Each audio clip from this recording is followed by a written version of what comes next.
ये सर में दर्द क्यों हो रहा है? चाय पीती हूँ, बेहतर महसूस होगा।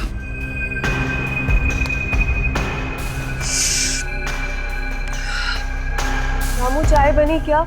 जी मैडम, अभी लाता हूँ। रामू, थोड़ा जल्दी करो, मेरा सर बहुत भारी हो रहा है। लाता हूँ मैडम। पता नहीं क्या हो रहा है मुझे। कल रात तो नींद भी अच्छी आई थी और खाना भी तो घर पर ही खाया था, फिर अब ये अजीब सा क्यों लग रहा है? मेम साहब, आपके सर दर्द की दवा लाऊं क्या? नहीं रामू, चाय पी लेती हूँ, शायद उससे ठीक हो जाए। ठीक है मेम साहब, मैं साहब को चाय दे के आता हूँ। तुम रहने दो, मैं देकर आती हूँ। कल देर रात तक काम कर रहे थे, अभी भी सो रहे हैं। ठीक है मेम साहब। फिर प्रमोद भी ना, फिर लेट हो जाएगा तो मुझ पर चिल्लाएंगे। प्रमोद, देखो उठो अभी। देखो मेरी तबीयत पहले से ही ठीक नहीं है, अब तुम मुझे और तंग मत करो। तुम्हारी चाय भी तैयार है। प्रमोद, प्रमोद।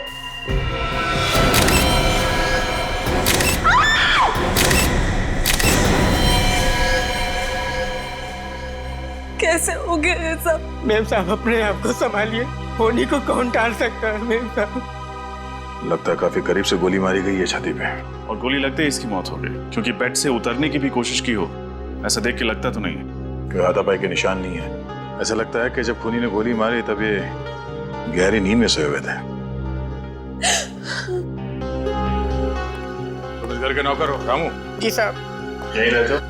नहीं साहब, पास वाली बस्ती में रहता हूँ साहब। सुबह 7 बजे आता हूँ, घर का काम करता हूँ साहब, खाना बनाता हूँ और रात को 7 बजे चला जाता हूँ। अंदर कैसे आया तुम? साहब, मेरे पास घर की डुप्लीकेट चाबी है जो मेम साहब ने मुझे बना के दी है। उसी से साहब मैं दरवाजा खोल के अंदर आता हूँ, क्योंकि कभी कभी साहब और मेम साहब देर से उठते हैं। तो तुम्हारे पास इस घर की डुप्लीकेट चाबी भी है? जी साहब। तो जब तुम घर के अंदर दाखिल हुए तो कुछ अजीब दिखा घर के अंदर, या फिर घर के बाहर किसी को देखा जो गड़बड़ लगा हो? नहीं साहब, कल 7:30 बजे काम करके मैं चला गया था साहब। साहब और मेम साहब दोनों लोग टीवी पे फिल्म देख रहे थे, और जब मैं सुबह आया तो साहब और मेम साहब दोनों लोग सो रहे थे साहब, और मैं रसोई में चला गया काम करने के लिए। सर, हाँ? यहाँ पे तो कुछ नहीं है। कुछ नहीं है? पूरे घर की तलाशी लेते हैं, चलो।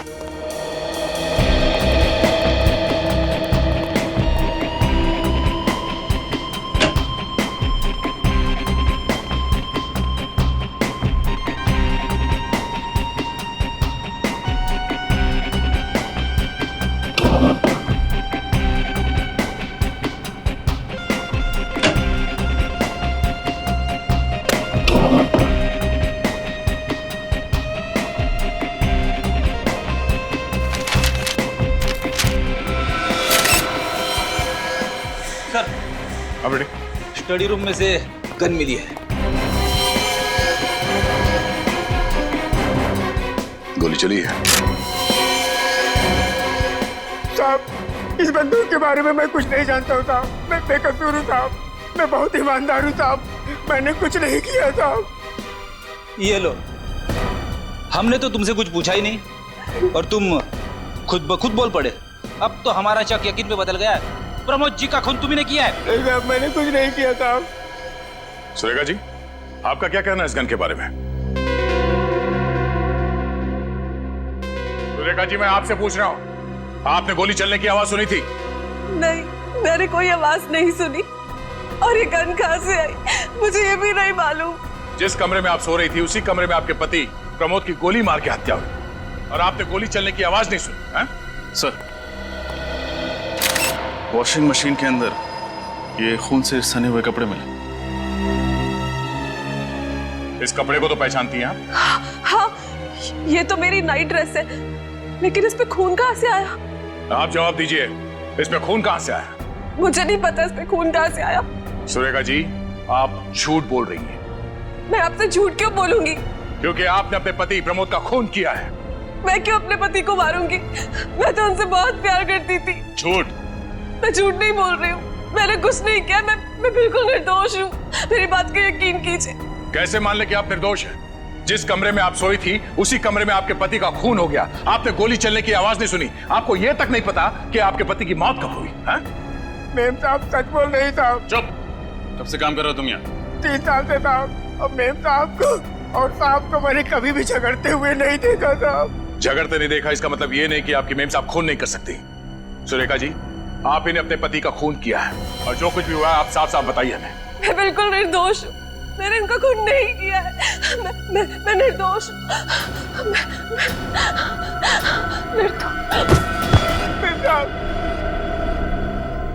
ये क्या?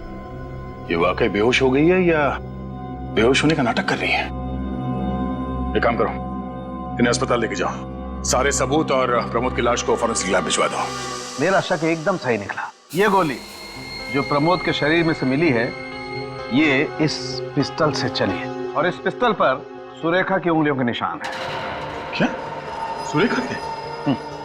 और इस नाइटर्स पे जो खून लगा है वो किसका है? ये खून भी प्रमोद का ही है। अच्छा, इसकी मौत कितने बजे हुई? रात तकरीबन 1 से 1:30 बजे के बीच। मतलब प्रमोद का खून सुरेखा ने किया है? लग तो कुछ ऐसे ही रहा है। हॉस्पिटल चलकर इस सुरेखा से मिलना पड़ेगा। सर, सारे सबूत सुरेखा की तरफ इशारा कर रहे हैं। मुझे तो लगता है उसने बेहोश होने का नाटक भी किया है।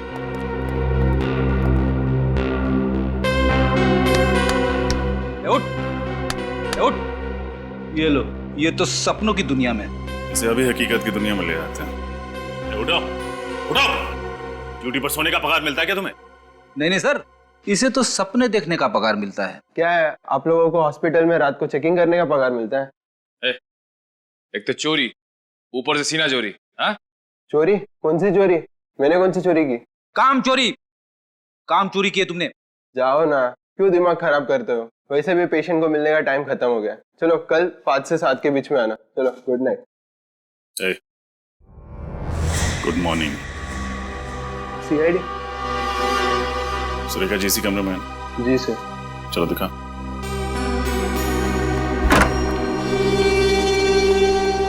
बेड तो खाली। सुरेखा कहाँ? रात को 11 बजे चेकिंग के समय तो मेम साहब कमरे में थी, अचानक किधर गायब हो गई? जो सवाल हमें तुमसे पूछना चाहिए वही सवाल तुम हमसे पूछ रहे हो। सर, हमें इस पूरे हॉस्पिटल की अच्छी तरीके से छानबीन करनी पड़ेगी। छानबीन तो करनी होगी। पूरा हॉस्पिटल छान मारो, देखो सुरेखा कहाँ।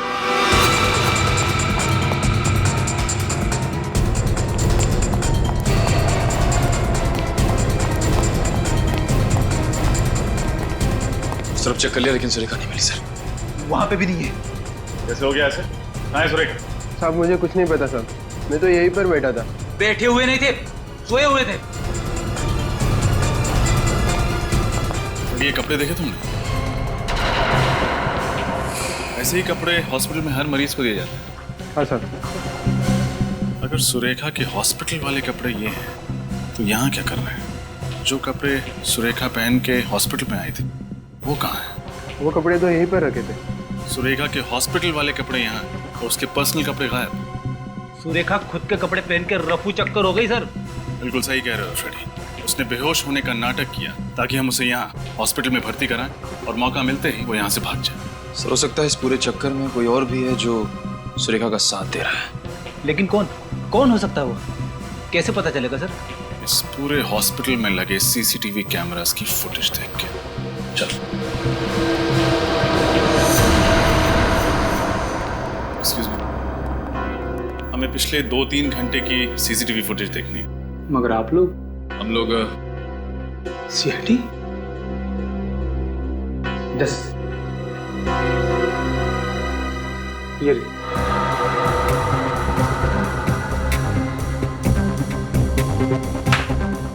ये रही सुरेखा, मगर इसके हाथ में तो खुद के कपड़े हैं। और ये ऐसे चल रही है जैसे इसमें कोई जान ही नहीं है। शायद इस कमरे के अंदर वो कपड़े बदलने गई।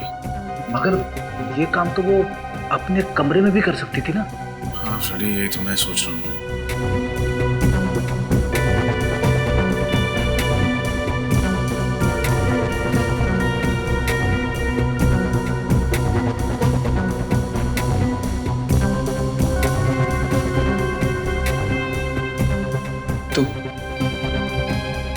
ये सुरेखा तो हॉस्पिटल के गेट से बाहर चली गई। सुरेखा को अचानक हुआ क्या, और हॉस्पिटल से निकल के वो गई कहाँ? पता नहीं किसकी नजर लग गई हमारी बेटी की खुशियों पर। उसका तो हंसता खेलता परिवार उजड़ गया। आप चिंता मत कीजिए माँ, भगवान पर भरोसा रखिए, सब ठीक हो जाएगा। इस वक्त कौन आ गया होगा, मैं देखती हूँ।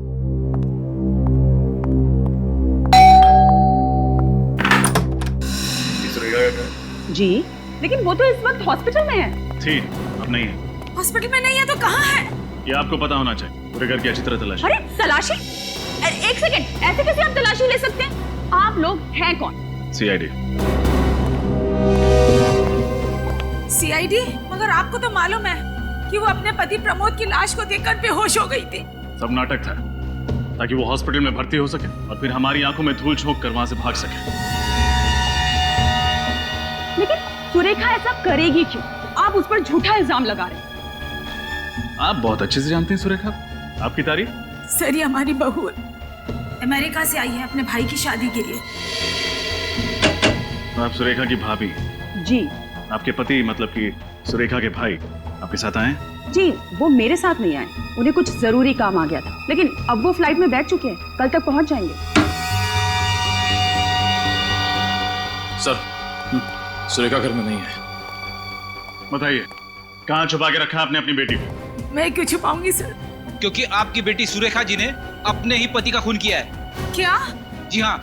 एक मिनट, आप लोगों के पास सबूत क्या है कि सुरेखा ने ही प्रमोद का खून किया? मौकाए वारदात से जो हमें गन मिली उस पर सुरेखा की उंगलियों के निशान। उसके अलावा खून करते वक्त जो कपड़े उसने पहने थे वो खून से सने कपड़े उसी की वॉशिंग मशीन से बरामद हुए। नहीं सर, मेरी बेटी अपने पति का खून क्यों करेगी? भला कोई अपने ही हाथों से अपना सुहाग उजाड़ सकता है क्या? पैसों के लिए उजाड़ेगी। पैसों के लिए? जी हाँ, पैसों के लिए सगा भाई भाई का खून कर सकता है, तो एक पत्नी अपने पति का खून क्यों नहीं कर सकती? नहीं सर, सुरेखा को पैसे की कोई कमी नहीं थी। उसके पिताजी ने सारी जायदाद उसके नाम कर दी थी, बंगला, गाड़ी, सब कुछ। आपको यकीन नहीं आता है तो मैं कागजात आपको दिखा देती हूँ। देखिए, कहना तो नहीं चाहिए, लेकिन सुरेखा के पास प्रमोद से ज्यादा जायदाद थी, फिर वो पैसों के लिए उसका खून क्यों करेगी? इसका पता तो चल ही जाएगा। सर, इस सुरेखा को ढूंढेंगे किसे? कोई ना कोई रास्ता मिल ही जाएगा सुरेखा तक पहुंचने का। अब मैं अंदर आ सकता हूँ? आइए। क्या बात है? साहब, मैं सुरेखा जी के बारे में कुछ जानकारी देना चाहता हूँ। कौन है आप? सुरेखा को कैसे जानते हैं? साहब, मेरा नाम गौरव है। मेरी सुरेखा जी और प्रमोद जी के घर के पास ही किराने की दुकान है। वो अक्सर मेरी दुकान से ही खरीदारी करते। तो फिर?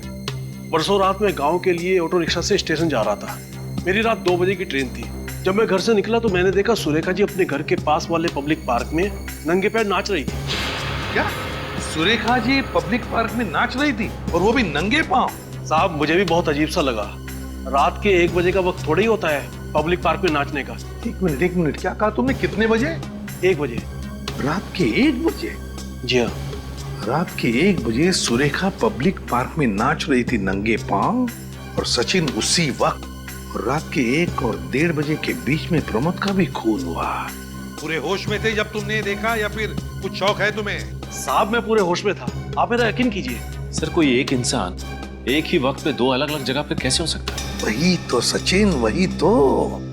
कुछ न कुछ तो गड़बड़ जरूर है, कुछ न कुछ तो गड़बड़ जरूर है।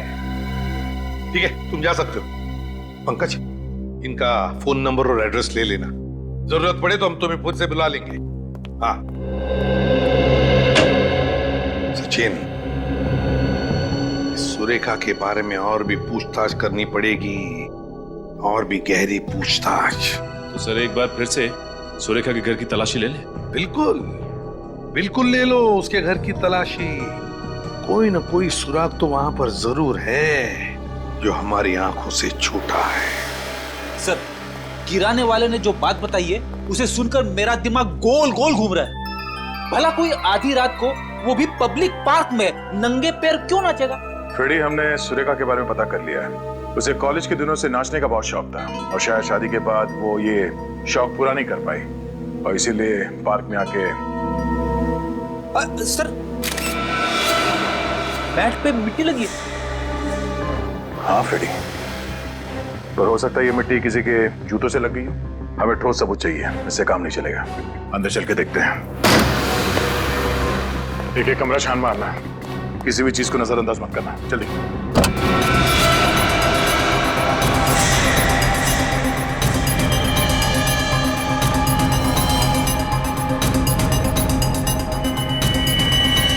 काला सलवार, सलवार में मिट्टी भी लगी हुई है। डॉक्टर सालों के हिसाब से प्रमोद की मौत रात 1 बजे के करीब हुई थी। और एक इंसान एक ही समय पे 2 जगहों पे कैसे हो सकता है?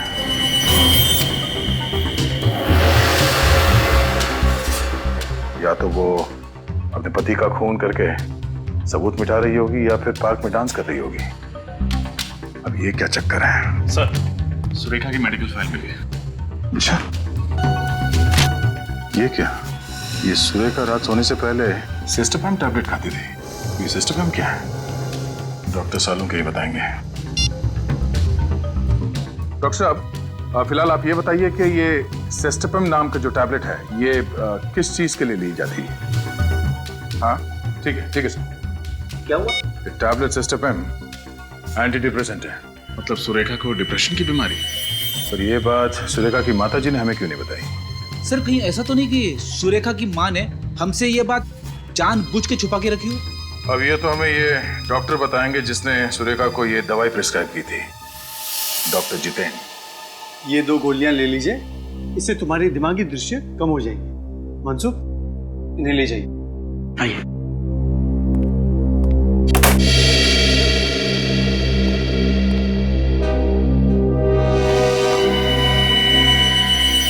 आप लोग अंदर कैसे आ गए? अपॉइंटमेंट ली? सॉरी आपको परेशान करने के लिए। दरअसल आपसे बहुत जरूरी काम था, इसलिए बिना अपॉइंटमेंट ही अंदर चले आए। कौन है आप लोग? मुझसे क्या चाहते हैं? हम लोग CID से। हमें आपकी पेशेंट सुरेखा के बारे में कुछ जानकारी चाहिए। सुरेखा?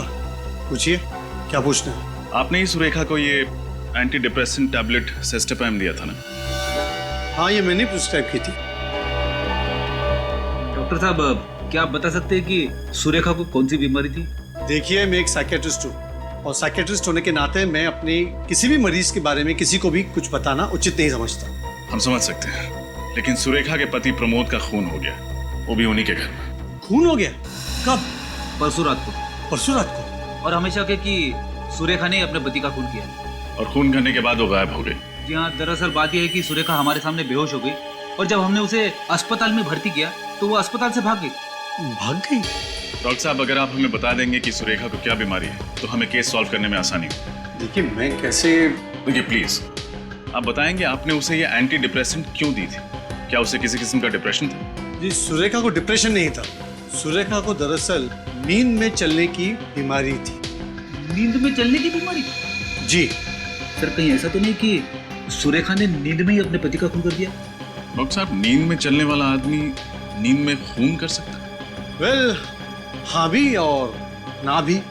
मतलब क्या सुरेखा ने इससे पहले भी नींद में कोई अजीब सी हरकत की थी? प्रमोद ने मुझसे कहा था कि एक बार रात को वो जब उठा तो सुरेखा बिस्तर पे नहीं थी। पूरा घर छान मारने के बाद उसने देखा सुरेखा घर पर भी नहीं थी। फिर वो जब उसे ढूंढने के लिए बाहर निकले तो उसने देखा कि सुरेखा पब्लिक पार्क में नंगे पांव नाच रही थी। पब्लिक पार्क में नाच रही थी? जी। इसका मतलब सर किराने वाला सच बोल रहा था? उसे बचपन से नाचने का शौक भी तो था।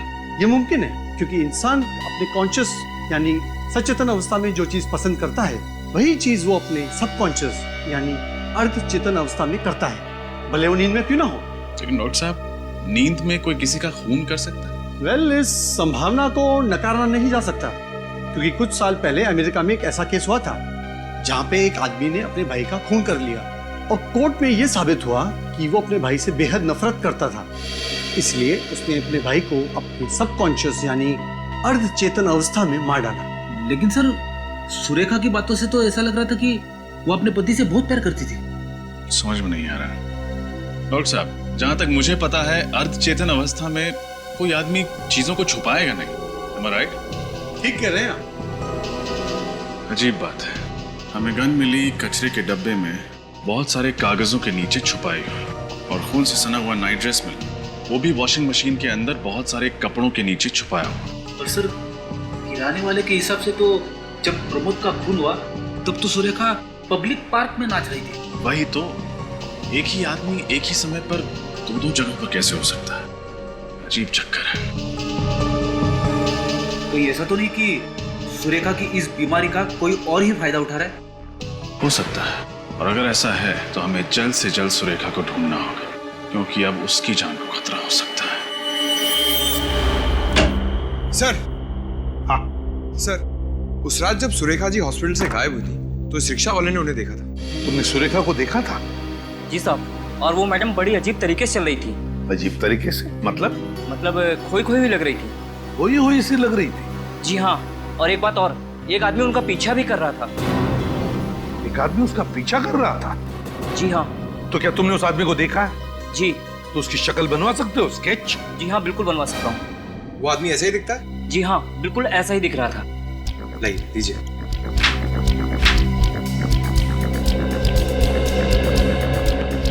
सर, हाँ, ये लीजिए स्केच।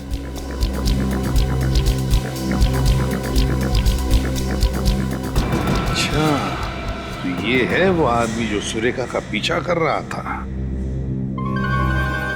रेडी? क्या हुआ? कुछ नहीं सर। सर, इस आदमी को मैंने कहीं देखा है। तुमने देखा इस आदमी को? हाँ सर। कहाँ पर? याद करो, याद करके बताओ। याद आया सर, इस आदमी को मैंने डॉक्टर जितेन के कैबिन में से बाहर निकलते हुए देखा। डॉक्टर जितेन के कैबिन से बाहर निकलते हुए देखा था इसे? कहीं इस आदमी ने तो नहीं सुरेखा को अगवा किया? डॉक्टर जितेन के पास जाकर पूछताछ करो, पता लगाओ इस आदमी के बारे में। आप लोग फिर से? माफ कीजिएगा, आपसे फिर से मिलना जरूरी था, क्योंकि सुरेखा की जिंदगी और मौत का सवाल है। क्या हुआ सुरेखा का? मिल गई वो? जी नहीं, अभी तक तो नहीं मिली। यह आदमी कल आपके कैबिन में से बाहर निकला था जब हम यहाँ पे आए थे। आप इसे बुला सकते हैं? ये तो मेरा असिस्टेंट मनसुख है, लेकिन इसका सुरेखा के साथ क्या लेना देना? हमें शक है कि इसी ने सुरेखा को अगवा कर लिया। क्या मनसुख ने सुरेखा को अगवा की? हाँ, मनसुख आपकी क्लिनिक में कहीं दिख नहीं रहा। आज काम पे नहीं आया क्या? नहीं, वो सुबह उसका फोन आया था और कह रहा था कि उसकी माँ की तबीयत अचानक खराब हुई है, इसलिए 3-4 दिनों तक नहीं आएगा। लगता है हमारा शक सही निकला है। मनसुख के घर का पता मिलेगा? हॉस्पिटल वालों ने जो मनसुख का एड्रेस दिया था यही है ना? हाँ सर, लेकिन मुझे लगता नहीं कि मनसुख को हमें देख के खुशी होगी। हमें देख के किसे खुशी होती है? मुझे मायूस हो जाता है, क्योंकि जानता है कि उसका वक्त पूरा हो गया।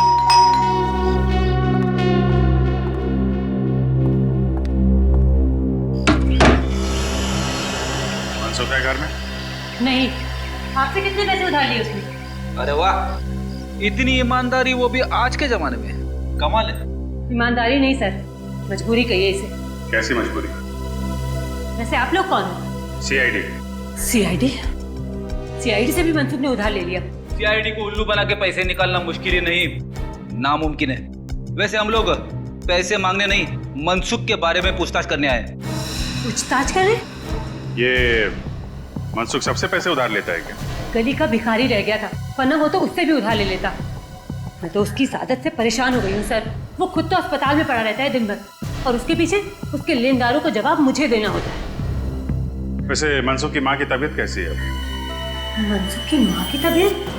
हाँ, यही कहते उसने हॉस्पिटल से छुट्टी ली। हे भगवान, इस हद तक गिर गया मनसुख। कहना क्या चाहती, साफ साफ बताइए। जी, मनसुख की माँ की मौत तो 2 साल पहले ही हो गई थी। हाँ? फिर उसने झूठ क्यों बोला? पता नहीं क्यों, वो तो मुझसे भी झूठ बोलकर ही गया होगा। आपसे क्या बोला? कहाँ जा रहा है? वो कल दोपहर को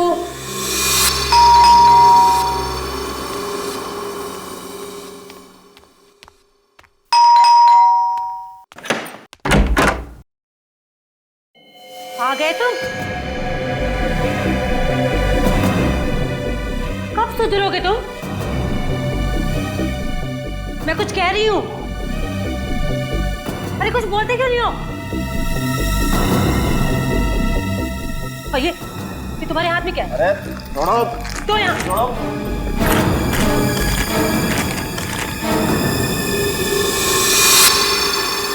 इतने सारे पैसे? अब चोरी भी शुरू कर दी है क्या तुमने? यहाँ पे मैं तुम्हारे कर्जदारों से परेशान हो गई हूँ, और तुम? अरे अपनी बकवास बंद करो।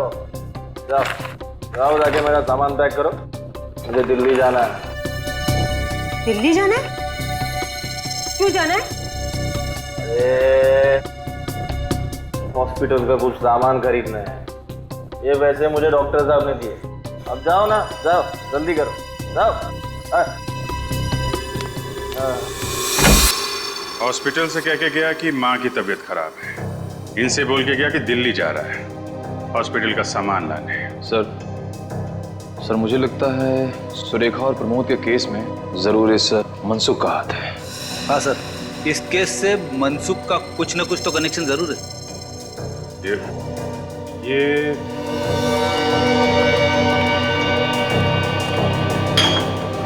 शराब की बोतलें, इस मनसुख को शराब पीने की आदत है क्या? जी सर, जब तक 2 बोतल देसी दारू न पी ले उसे नींद ही नहीं आती है।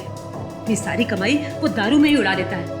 यहाँ तक कि मेरे पिताजी ने उसकी नौकरी लगवाई कलकत्ता में, उसने जाने से मना कर दिया। मना कर दिया? क्यों?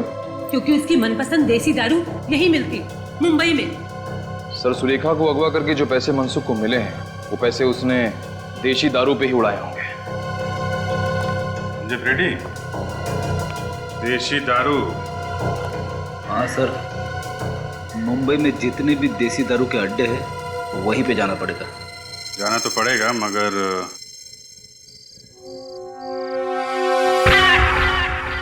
गुड। अच्छा, याद है ना तुम्हें क्या करना है? हाँ, मनसुख के बारे में पूछताछ करनी है। Very good. और अगर कोई पूछे कि तुम कौन हो तो यही कि मैं एक सीआईडी ऑफिसर फ्रेडी हूँ। तेरे की, तुम फ्रेडी नहीं हो, तुम एक टपोरी हो, पप्पू टपोरी, समझे? आई एम सॉरी सर, मैं तो भूल ही गया, मैं पप्पू टपोरी और मैं कल्लू टपोरी। ठीक है, सिर्फ इतना याद रखना कि तुम मुन्ना भाई के गैंग के आदमी हो और मनसुख को ढूंढ रहे हो, क्योंकि मनसुख ने मुन्ना भाई से पैसे उधार लिए हैं लेकिन वापस नहीं लौटाया है। समझ गए सर? गुड। अब जाओ और ओवर एक्टिंग मत करना, समझे? जैसे ही कुछ पता चले मुझे फोन करना। निकल लो।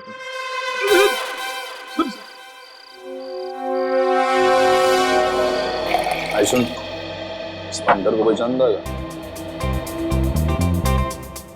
भाई साहब, इसे देखा है क्या? ये अपन के एरिया का नहीं है। ध्यान से देख, पहचानेगा तो माल मिलेगा ना। अरे ठीक से देखो ना, तुम भी देखो ना। अरे बाबा, बोला ना, आपने पी रखी है क्या? आदमी का तो बड़ा पहचान दो क्या? हाँ, आपको बोल रहा हूँ। अरे पी तुमने रखी है? नहीं पहचानता, जाओ यहाँ से। और वो उधर चेक कर लिया लेकिन कुछ पता नहीं चला। मुझे भी कुछ नहीं मिला है, ना मनसुख फंसुख कुछ नहीं है। एक बार बचता है, रोशनी बात। वहीं पे चल के मनसुख पे रोशनी डालते। चलो।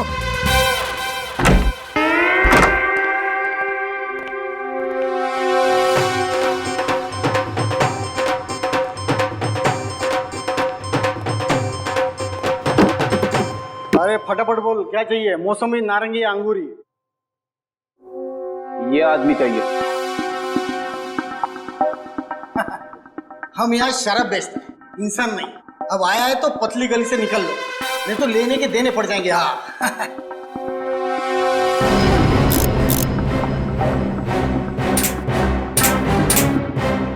एक गोली शरीर के अंदर जाएगा और तुम 4 कंधे पे इधर से बाहर जाएंगे। कौन है आप लोग? अपन पप्पू टपोरी और ये कल्लू टपोरी, मुन्ना भाई के पंटर है दोनों। मुन्ना भाई? पहली बार नाम सुना है मैंने। बड़ा डेंजर आदमी है, लोग उसका नाम लेने से डरते हैं। कोई उसका नाम लेगा नहीं तो तुम सुनेगा कैसे? अच्छा अच्छा, ऐसा है क्या? अब चल फटाफट बता, मनसुख पिछले 10 घंटे में इधर आया था कि नहीं आया था? देख, उसने मुन्ना भाई से पैसे उधार लिए और फिर गायब हो गया, समझा? देख, अगर तुम अपन को बताएगा कि मनसुख किस कोने में गिरा पड़ा है तो अपन तेरे को मालामाल कर देगा। सचमुच? तुम अपन को इनाम देगा तो अपन तुम्हारा काम क्यों नहीं करेगा? फटाफट बता, मनसुख किधर है? कल रात को मनसुख इधर आया था। हाँ, फुल टू दारू पिया और रहने के लिए एक कमरा मांगा। अपन ने सिर्फ 500 रुपए में उसको पीछे वाला खोली दिया सोने के वास्ते। अब चल फटाफट दिखा उसका खोली किधर है। अपना धंधे का टाइम है ना, अपन अभी नहीं आ सकता है।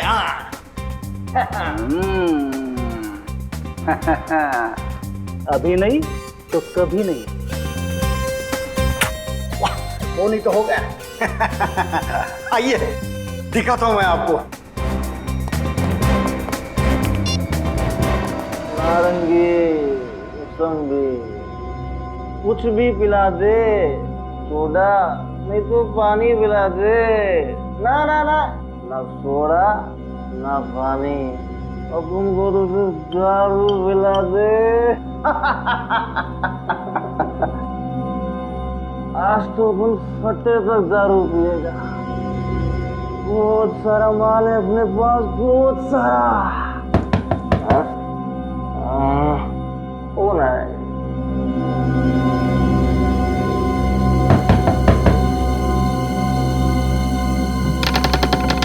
अरे जेठ, तुम जियो हजारों साल। सेठ, अभी अपन तुम्हारे पास ही आने वाला था। वो क्या है ना, दारू खत्म हो गया है, 2 बोतल चाहिए बस। अरे मनसुख, पहले इन लोगों से मिल ले। कौन है लोग? यहाँ क्या कर रहे? सेठ, मैंने तुमको एक कमरे का पूरा भाड़ा दिया है, वो भी एडवांस में। इस कमरे में से मैं ही रहूंगा। हाँ। अरे मनसुख, तेरी बकवास बंद कर और इनकी बात मान ले। जो मानो इनकी बात में? कौन है ये लोग? अरे ये मुन्ना भाई के आदमी लोग हैं। मुन्ना भाई? कौन मुन्ना भाई? वही मुन्ना भाई जिससे तूने पैसे उधार लिए थे। अरे इनके पैसे लौटा दे वरना तेरे हड्डी पसली एक कर देंगे ये। लेकिन मैं किसी मुन्ना भाई को जानता ही नहीं, ना मैंने किसी मुन्ना भाई से पैसे उधार लिए। देखिए, आप लोगों को कोई गलत फहमी हुई है, आप लोग जाइए। आप जाएंगे, लेकिन पहले तुझे साथ लेके जाएंगे सीआईडी ब्यूरो। सीआईडी? आप लोग सीआईडी से? हे भगवान, कहाँ फंस गया मैं? लोगों को दारू पिला के उनके घर बर्बाद करते हो, तुम्हारा तो भविष्य हम बर्बाद करेंगे। तो सीआईडी वाले को क्या हुआ? मैंने कोई गुनाह नहीं किया है, कोई गलत काम नहीं किया मैंने। सब याद आ जाएगा, पहले तुम्हारा नशा उतारना पड़ेगा। सुरेखा को किडनैप किया, उसके पति का खून किया तूने? नहीं सर, तो प्रमोद के खून से मेरा कोई लेना देना नहीं है सर। मैं कसम खाकर कह रहा हूँ, मुझे इस बारे में कुछ नहीं पता सर। अच्छा, तो जब सुरेखा हॉस्पिटल से बाहर गई तब तुमने उसका पीछा क्यों किया? सर, सुरेखा को नींद में चलने की बीमारी थी। उन्हें पता था कि वो रात को नींद में चलकर हॉस्पिटल से बाहर आएगी, इसलिए उन्होंने मुझे पीछा करने को कहा सर। किसने? कौन था वो आदमी? सर, करीब 25-27 साल का आदमी था। उसका कद छोटा था सर। नाम? मुझे उसका नाम नहीं पता सर। सर, उसने मुझसे कहा कि वो सुरेखा का दोस्त है और वो सुरेखा की सुरक्षा की चिंता करता है सर। तो तुमने ये काम उसकी मदद के लिए किया है? तो ये दारू के पैसे कहाँ से आए? कर्जदारों के पैसे कहाँ से चुकाने वाले थे तुम? मैं मानता हूँ कि मैंने ये काम पैसों के लिए किया, पर सर मैंने किसी का खून नहीं किया है सर। सर, सुरेखा को बंगले में छोड़ने के बाद मुझे सुनने में आया कि सुरेखा के पति प्रमोद का खून हो गया है। सर, सीआईडी वालों को सुरेखा पर शक है। मैं डर गया था सर। मुझे लगा कि जब तक ये मामला ठंडा नहीं हो जाता मैं पैसे लेकर कुछ दिनों के लिए गायब हो जाता हूँ। बस सर, मैंने कुछ नहीं किया है सर। सर, आपको लगता है आदमी सच बोल रहा है? 25-27 साल का छोटे कद का आदमी जो अपने आप को सुरेखा जी का दोस्त कहता है, कौन आ सकता है? उसने इस काम के लिए तुम्हें क्यों चुना? क्योंकि सर, मैं साइकोलॉजिस्ट डॉक्टर जितन की क्लिनिक में कई सालों से काम कर रहा हूँ। मुझे मालूम था कि सुरेखा उनकी पेशेंट है। मैं उनकी बीमारी से अच्छी तरह से वाकिफ था और सर वो मुझे पहचानती थी, इसलिए मुझे पता था कि जब वो जागेगी वो मुझे देखकर चौंकेगी नहीं। क्या मतलब है तुम्हारा? दरअसल सर, ऐसे मरीज नींद में कहीं भी चले जाते हैं और जागने के बाद अगर वो अपने आप को किसी अनजान जगह या अनजान लोगों के बीच पाते तो बौखला जाते सर वो। और सुरेखा मुझे जानती थी, इसलिए मुझे पता था कि ऐसी कोई तकलीफ नहीं होगी सर। इस वक्त सुरेखा कहाँ है? सर, मुझे नहीं पता, मुझे कुछ नहीं पता सर। सर, उस आदमी ने मुझे कहा कि सुरेखा जी जब जाग जाए तो उसे समझा बुझाकर एक बंगले में छोड़कर आना। सर, उसके बाद क्या हुआ मुझे कुछ नहीं पता सर, मैं सच कह रहा हूँ। सर, कहीं सुरेखा अभी भी उस बंगले में तो नहीं है? कहाँ है वो बंगलो जहाँ तुमने सुरेखा को छोड़ा था?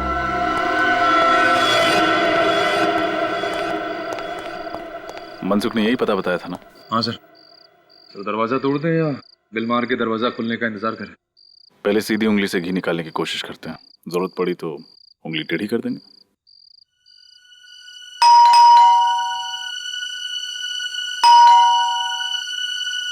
दरवाजा तो खुल नहीं रहा है, उंगली टेढ़ी करे। लेकिन दरवाजा तोड़ेंगे नहीं, कोई और रास्ता ढूंढते हैं अंदर घुसने का।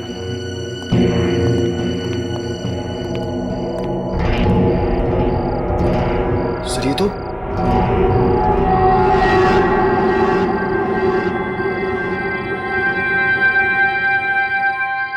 तो सुरेखा है। इसने तो हेडफोन लगा रखा।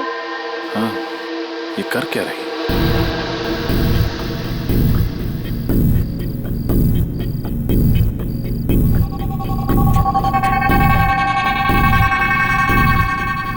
सर ये तो पंखे पे लटकने की तैयारी कर रही है। अंदर चलो। सुरेखा, सुरेखा उठो। ठीक है, पानी लो। मैं सुरेखा हूँ। मैं गले में फांसी का फंदा डालकर आत्महत्या करना चाहती हूँ। सुरेखा, सुरेखा होश में आओ, उठो।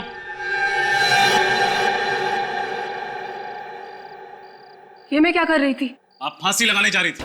फांसी? जी हाँ, इस हेडफोन्स के जरिए आपको सम्मोहित किया जा रहा था। सम्मोहित? मैं सुरेखा हूँ। मैं गले में फांसी का फंदा डालकर आत्महत्या करना चाहती हूँ। मगर सर, ये आवाज तो सुरेखा की नहीं है, किसी और लड़की की है।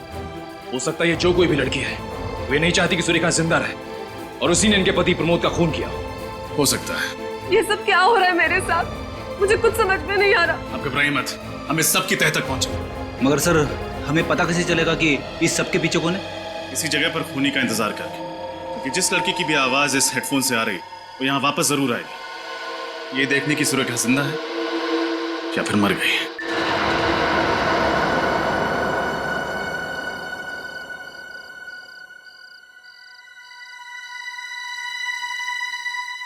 दो घंटे हो गए सर, अभी तक तो कोई नहीं आया। सब्र करो फ्रेडी, सब्र का फल मीठा होता है। सब मेरे साथ ही क्यों होता है? संभालिए अपने आप को सुरेखा।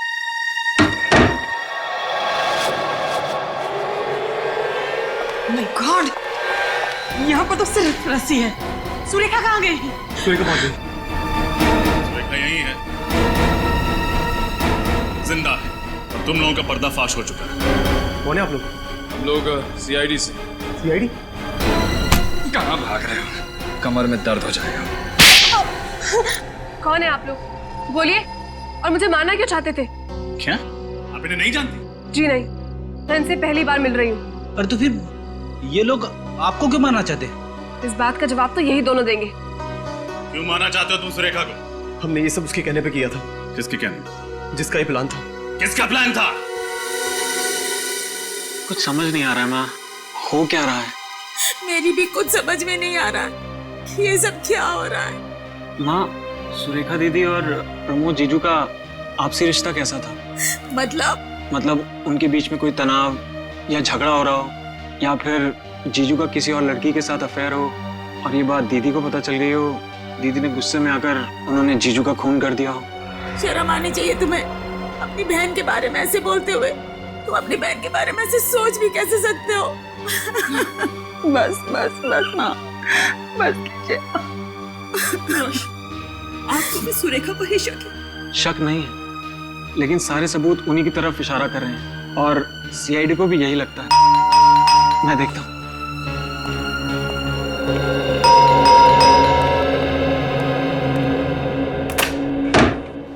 जी गई।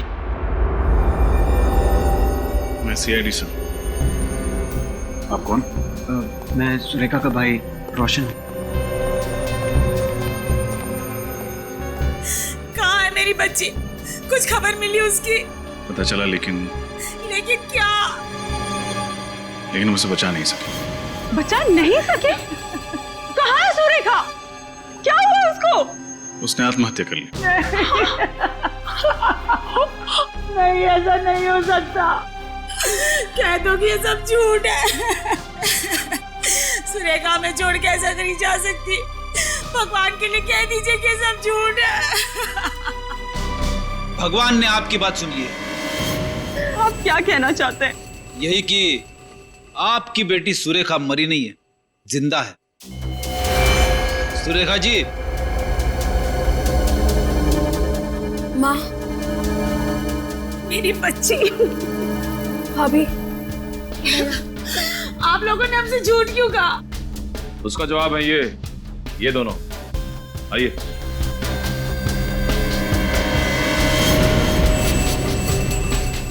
भैया, दीदी। स्वाति जी, भागने की कोशिश बेकार है, सो प्लीज अब बताओ, क्या दुश्मनी थी तुम्हारी प्रमोद के साथ जो तुमने उसका खून किया? नहीं सर, प्रमोद से मेरी कोई दुश्मनी नहीं थी। मुझे तो परेशानी उस सुरेखा से थी। परेशानी? वो भी सुरेखा से? सुरेखा तो तुम्हारे पति की बहन है ना? परेशानी खड़ी की थी मेरे ससुर जी ने, जिन्होंने अपनी सारी की सारी जायदाद अपनी बेटी उस सुरेखा के नाम कर दी थी, और अपने बेटे यानी कि मेरे पति, उनको एक फूटी कौड़ी नहीं थी। जो बात मेरे बर्दाश्त के बिल्कुल बाहर थी। मगर प्रमोद ने क्या बिगाड़ा था तुम्हारा? उसका खून क्यों किया?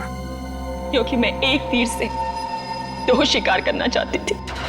एक तो प्रमोद का खून और दूसरा उसका इल्जाम सुरेखा पर। इससे सारा का सारा पैसा मेरे पति का हो जाता, सारी की सारी जायदाद मेरे पति को मिल जाती। और सुरेखा को नींद में चलने की बीमारी है, ये बात तुम्हें कैसे पता चली?